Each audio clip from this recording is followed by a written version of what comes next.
So ayun guys, ginagabi na ako ano. Meron akong trouble dito, Mitsubishi Montero. Ang problema niya ay pag nilagay mo na sa drive, so nawawala yung drive, yung sign ng drive, nawawala siya. Tapos nung binuksan ko, nakita ko yung dito sa may shifting cable niya, wala na siyang bushing. So kaya naglagay ako ng panibagong bushing. So bali mayroon si Sir Expert na shifting bushing. So bali ang ginawa ko na rin pala dito ay nagpalit na ako ng ETF tapos ETF filter. Tapos habang tinitest ko siya, so pag nilagay mo kasi yan sa bali ang pinaka issue pala nito ay walang drive, ayaw nang umabante. So pag nilagay mo siya sa reverse, mayroon namang reverse. So dati nung hindi ko pa napalitan ng ETF, pag nilagay mo sa reverse, malakas yung kaldag. So mayroong neutral. Pag nilagay mo na sa drive, makikita nyo na wala na yung drive. So naka-drive yan, oh. Ayaw niyang umabante. So neutral, reverse, wala nang kaldag sa reverse part. So in-scan ko ngayon, tiningnan natin yung fault code nya kung mayroon. So mayroon tayo nakita ditong fault code. So ayan yung tinuturo nya. So inhibitor switch open daw. Tapos mayroon pa siyang stop lamp switch.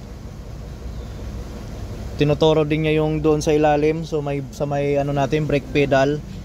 So chinik ko naman, prineno mo naman siya.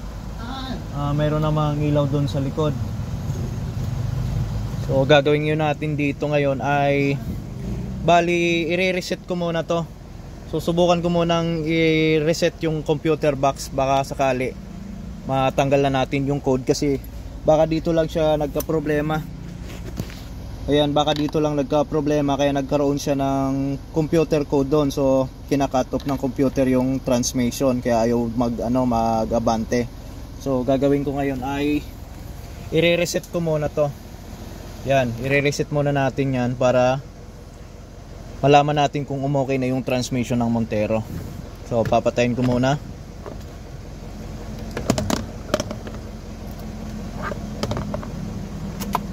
Yan, off muna natin to. Switch on. So bali red fault ulit tayo. So ayan, mayroon siya.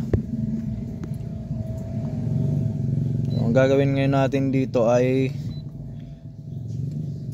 red data stream muna siguro. So meron namang position switch. So bali muna natin to, i-clear fault code muna. Yan, so clear fault code, succeed, okay. Tapos red fault code uli. So nandun pa rin yung code nya, ayaw pa rin matanggal. Tapos meron ng isa pang ABS timeout not equipped. So try muna natin to uli. So bali module information,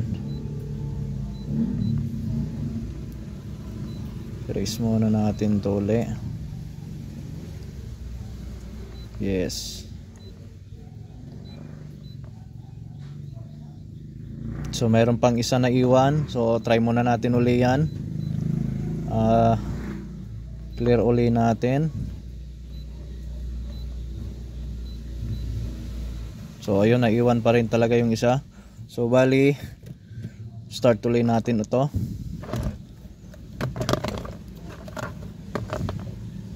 So bali wala siyang lumalabas na check engine saka hindi nagbi-blink yung ET niya. Start uli. Yun, start. Tapos gagawin natin dito ay read data stream.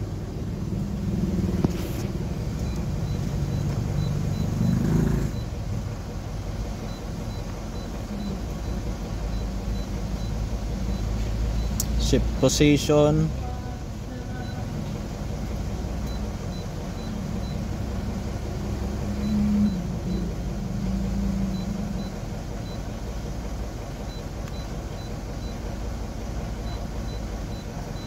Inhibitor switch. So bali sisilik lang natin yung ano niya, yung mga kailangan.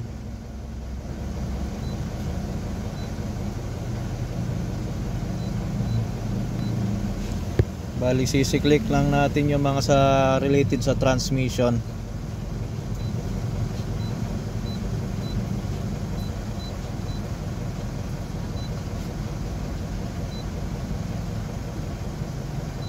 Stop lamp switch, valve body solenoid, reduction solenoid, overdrive solenoid, secondary solenoid.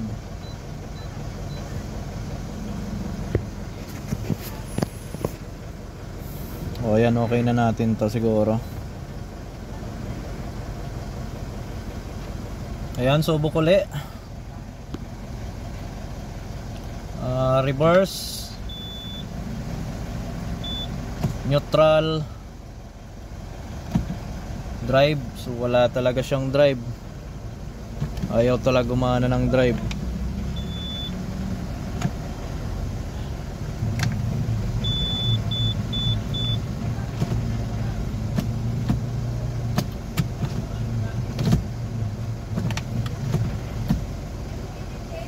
So ayun, bali ang gagawin ko na ngayon ay pupunta na ako dun sa ano, sa ilalim siguro.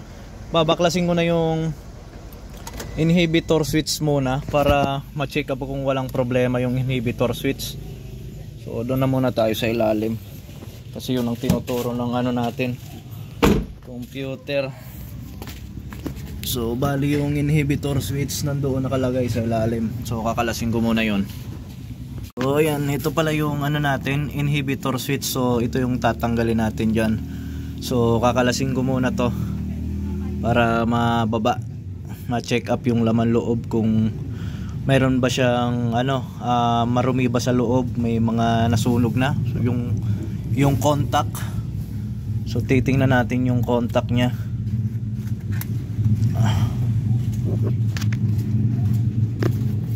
Ayan, kakalasin ko muna yan. So ayan guys, ano, nakuha na natin yung inhibitor switch. So bubuksan natin to, i-check up yung loob kung mayroon siyang, yung contact ba niya ay marumi. So try muna nating linisin to kung makuha pa sa linis. Yeah. Ayan.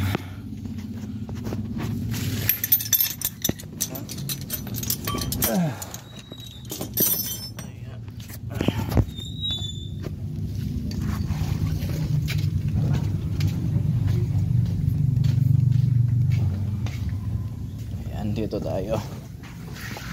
Bali bubuksan ko muna to. So ayan, nabuksan ko na yung inhibitor switch. Kung makikita nyo dito sa kanyang mga contact, may makikita kanyo ditong mga kulay itim na. So ayan, oh. So pwedeng panggalingan niya ng hindi pagpasok ng drive, kasi yung contact niya kumbaga hindi na makapag-contact ng maganda. So gagawin muna natin dito ay lilinisin muna yan, tapos subok uli. So bali itatry natin uli yan. So linisin muna natin, tapos pagkalinis ibalik doon, subukan kung gagana na yung drive nya. Lilinisin ko muna to. So ayun na guys, ano, bali nalinis ko na yan. Ito na yung inhibitor natin. So assemble ko na lang, tapos ikakabit na natin doon para mabalik. Sa paglalagay pala nito guys, mayroon palang position nito. So kailangan, kung makikita nyo dito, mayroon siyang parang pointer, yung butas na yan. Saka dito sa taas, kailangan nakatutok yan. Tapos dun sa taas, yung cambio mo dapat nakalagay sa neutral position. So yung hole na yon ay nakalagay dapat sa ano siya. So ito yung neutral position nya, naka-neutral ka dapat para yung, kumbaga yung inhibitor switch ay naka-align talaga ang paglalagay. So ganyan dapat yung paglalagay nya. So kailangan i-neutral nyo yung cambio doon, tapos itong ano na to itatapat nyo dito sa may butas yan. So ganyan yung paglagay ng inhibitor switch.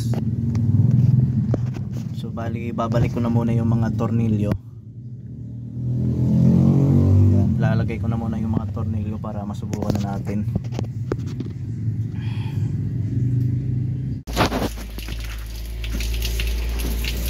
So bali ito na guys, ano, magpo-proceed ulit tayo sa scan. So tingnan muli natin yung ano, pinaka transmission.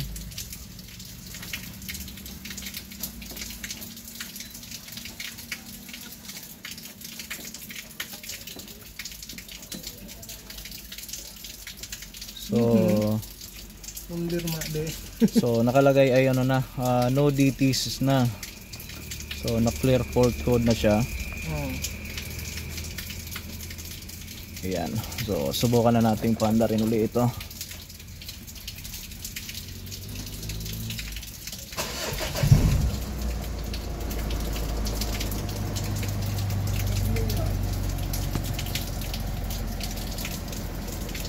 Ayan, naka-park. Sabay natin reverse, neutral,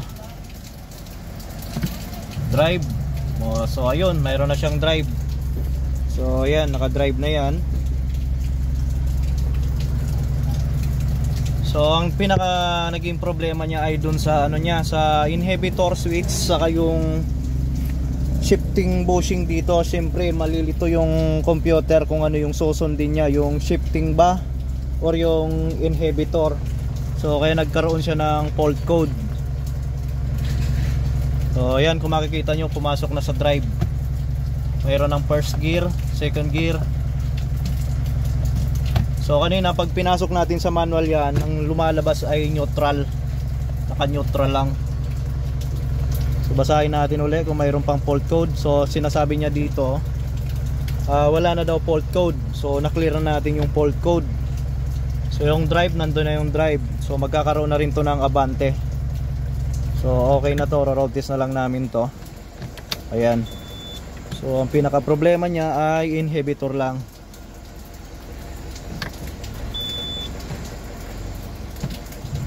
So ayan, road test muna namin. Mayroon ng drive. Wala na pinto na ay. No, si pinto.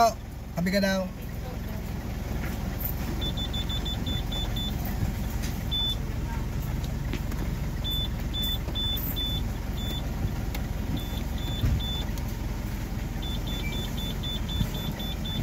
Pwede na uli pang biyahe.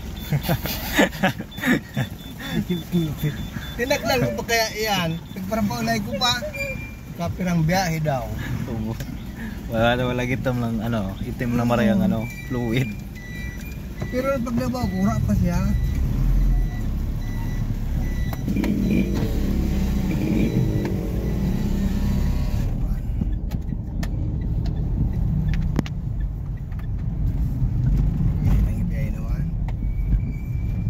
Bago iti, wala pagkasag ng pikasa din naman.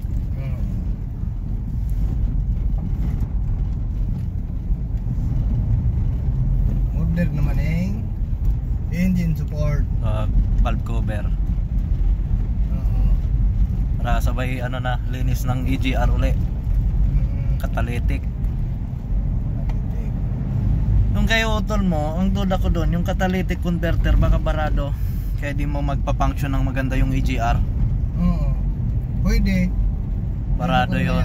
Barado ang turbo nun sa ano, anong catalytic converter niya.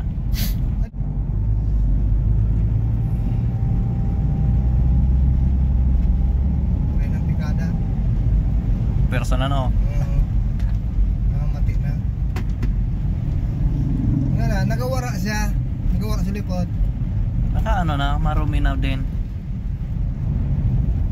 Pag kinapaparang ko din ay hindi, piparang ko ade, pipatunaw ko naman so prosen. Pag natunaw naman siya, i-on ko naman ade ko ade, ay sisiring ko sa napagayan. Ano na yan sir, marumay? Kasi wala namang ano yun dito, thermostat. Nandito thermostat niyan sa ano, sa pinaka main.